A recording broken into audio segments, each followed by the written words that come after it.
ఒకటి కాదు, రెండు కాదు, ఏకంగా 6 సార్లు ఎన్నికల్లో ఘన విజయం సాధించారు బీఆర్ఎస్ మంత్రి కొప్పుల ఈశ్వర్. ఈ ఎన్నికల్లో 7వ సారి గెలిచి కాలర్ ఎగరేద్దాం అనుకున్నారు ఆయన. తన విజయానికి ఎలాంటి ఢోకా లేదని చాలా ధీమాగా ఉన్నారు కూడా. అయితే ఎన్నికల్లో ఆయన పరాజయం పాలు కావడంతో ఎక్కడ తేడా జరిగిందో అర్థం కాక తలపట్టుకున్నారు కొప్పుల. అభివృద్ధి చేసినా ఓడిపోతారా ఎవరైనా అని కొప్పుల తన అర్థరంగికుల దగ్గర చెప్పుకుని ఆవేదన వ్యక్తం చేస్తున్నారని సమాచారం. అయితే మితిమీరిన విశ్వాసమే ఆయన కొంపలు ముంచిందని రాజకీయ పండితులు అంటున్నారు. పథకాల అమలుపైన సరైన పర్యవేక్షణ లేకపోవడం కూడా ఓటమికి కారణమే కావచ్చంటున్నారు.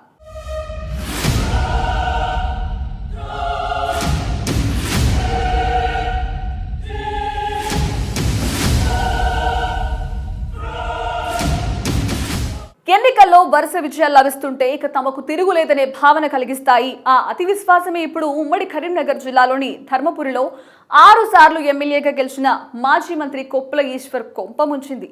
ఈశ్వర్కు చాలా సౌమ్యుడనే పేరున్న గత 3 సార్ల నుంచి ఆయన ప్రజా సమస్యలను పట్టించుకోలేదన్న విమర్శలు కూడా వినిపిస్తున్నాయి. ప్రజల గోడు వినిపించుకునే ప్రయత్నం కూడా చేయలేదని అంటున్నారు. అదే ప్రజలకు ఆయనకు దూరం అయ్యేలా చేసిందంటున్నారు.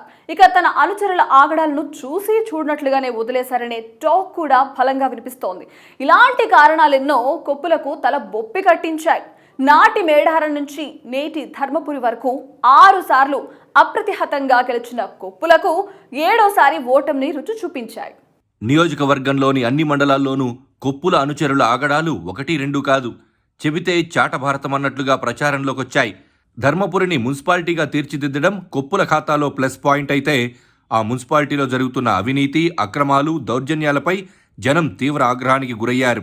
ఎలాంటి పరిహారం అందించకుండా సామాన్యుల ఇళ్లను ఇష్టారీతిన కూల్చేయడంపై ధర్మపురి కొంతకాలం పాటు రగిలిపోయింది. ఏ పార్టీ అధికారంలో ఉంటే ఆ పార్టీలో దూరిపోయే కొందరు నాయకులు ఇష్టారాజ్యంగా వ్యవహరించడంతో సహజంగానే మున్సిపల్ పరిధిలో గులాబీ పార్టీ తీవ్ర వ్యతిరేకత మూటగట్టుకుంది.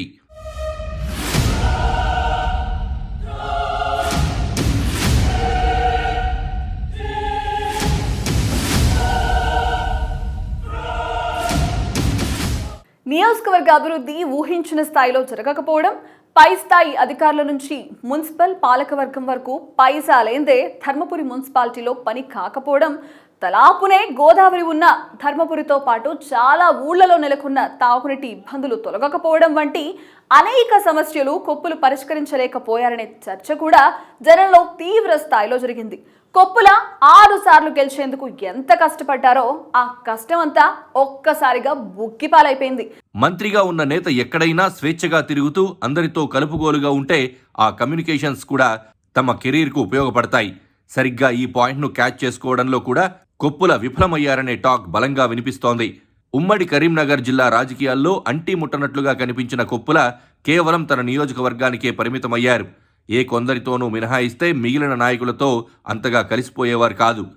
వీటన్నింటితో పాటు మీడియాతో సత్సంబంధాలు లేకపోవడం, ప్రోయాక్టివ్గా ఉండకపోవడం, పైగా 6 సార్ల నుంచి ఎమ్మెల్యేగా ఉంటూ రావడంతో సహజంగానే ఏర్పడ్డ వ్యతిరేకత, ఓటర్లు మార్పు కోరుకోవడం వంటివెన్నో ఈసారి కొప్పుల విజయావకాశాలకు గండి కొట్టాయి.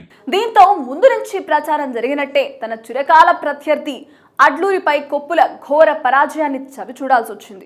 6 సార్లు గెలిపించిన ప్రజలు 7వ సారి ఓడించడం కొప్పులకు మింగుడు పడడం లేదు. కానీ ఆయన పనితీరు, అనుచరుల ఆగడాలు, కలుపుగోల్తనం లేకపోవడం వంటి అనేక కారణాలు కొప్పుల ఓటమికి కారణమని ధర్మపురిలోని రాజకీయ వర్గాలు వ్యాఖ్యానిస్తున్నాయి. ఎన్నిసార్లు గెలిచామంది కాదు, ఆ గెలుపును నిలబెట్టుకోలేకపోతే చివరికి ఓటమి తప్పదనే కామెంట్స్ కూడా వినిపిస్తున్నాయి.